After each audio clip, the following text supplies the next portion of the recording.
Tere! Minu nimi on Annika ja ma olen Ida-Tallinna Keskhaigla lastearst. Täna on 17. november ja üle kogu maailma tähistatakse täna enneaegse sünnipäeva.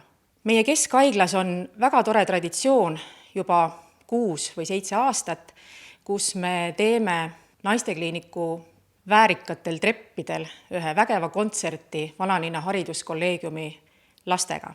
Ja see kontsert on mõeldud kõikide enneaegsete laste, nende perede, nende vanavanemate, kõikide toetajate ja meditsiinipersonali toetamiseks.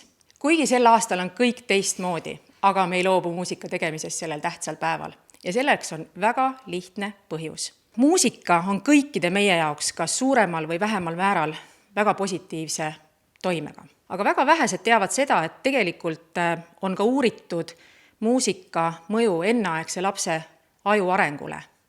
Olgu see siis Wolfgang Amadeus Mozart, Johann Sebastian Bach või kõige lihtsam oma ema hällilaul oma haigele lapsele tema voodi kõrval.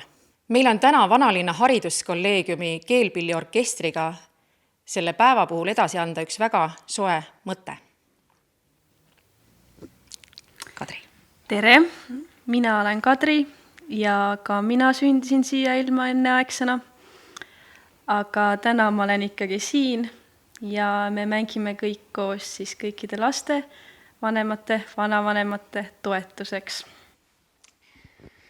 Tere, mina olen Rasmus, Vanalinna hariduskolleegiumi keelpilliorkestri dirigent ja mängime teile täna ühe hoopis Eesti loo. Loodame, et see mõjub enneaegsetele lastele ja kõikidele teistele lastele ja ka ITK töötajatele sama hästi kui Mozart ja Bach.